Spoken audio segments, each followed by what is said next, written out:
Operation Kagar పేరుతో కేంద్ర ప్రభుత్వం చేస్తున్న మానర హోమాన్ని ఖండిస్తున్నామని అరుణోదయ సాంస్కృతిక శాఖ అధ్యక్షురాలు విమలక్క అన్నారు. ములుగు జిల్లాలో రైతు సంఘం ఆధ్వర్యంలో ఆపరేషన్ కగార్ కు వ్యతిరేకంగా డీలర్ గార్డెన్ నుంచి కలెక్టరేట్ వరకు శాంతియుత ర్యాలీ నిర్వహించారు. ఆదివాసుల కోసం చేస్తున్న పోరాటాలకు మావోయిస్టులు అండగా ఉంటే మావోయిస్టులను ఎక్కడికక్కడ చంపేస్తున్నారని విమలక్క ఆవేదన వ్యక్తం చేశారు. కేంద్ర ప్రభుత్వం ఆపరేషన్ కగార్ ను నిలిపివేసి సిపిఐ మావోయిస్టు పార్టీలతో శాంతియుత చర్చలు జరపాలని విమలక్క డిమాండ్ చేశారు.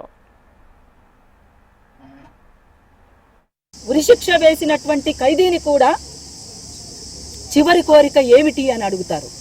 కానీ ఇవాళ వాళ్ళని ఎక్కడ పడితే అక్కడ చంపేస్తూ మీరంతా కూడా ఏదో విజయోత్సాహం అంటూ మీరు చేస్తున్నటువంటి చర్యలు సరైంది కాదు ఇది అని చెప్పేసి మేము తెలియజేయడానికే మానవత్వం ఉండాలి. కనీసం ఒక మానవతా కోణంతో ఆలోచించాలి.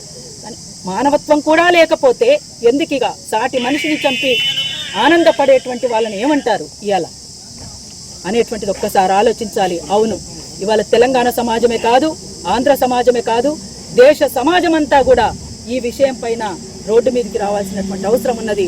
ఆపరేషన్ కగార్ను ఆపాలని చెప్పేసి ఆదివాసీలకు అండగా నిలబడినటువంటి నక్సలైట్లను కాపాడుకోవాల్సినటువంటి బాధ్యత మనందరి మీద కూడా ఉన్నదని చెప్పేసి అందరికీ కూడా ప్రజలందరూ కూడా ఒక విశాలమైనటువంటి ప్రాతిపదిక మీద అన్ని ప్రజా సంఘాలు శక్తులుగా వ్యక్తులుగా సంఘాలుగా ఉన్నటువంటి వాళ్ళంతా కూడా ఒక తాటి మీదికి వచ్చి దీన్ని ఆపరేషన్ కగార్ను ఆపడానికి, సాయుధ బలగాలను వెనక్కి రప్పించడానికి, అట్లనే మావోయిస్టులతో చర్చలు జరపడానికి కేంద్ర ప్రభుత్వం సిద్ధపడాలని చెప్పేసి కూడా మరొక్కసారి ఈ వేదిక మీదుగా విజ్ఞప్తి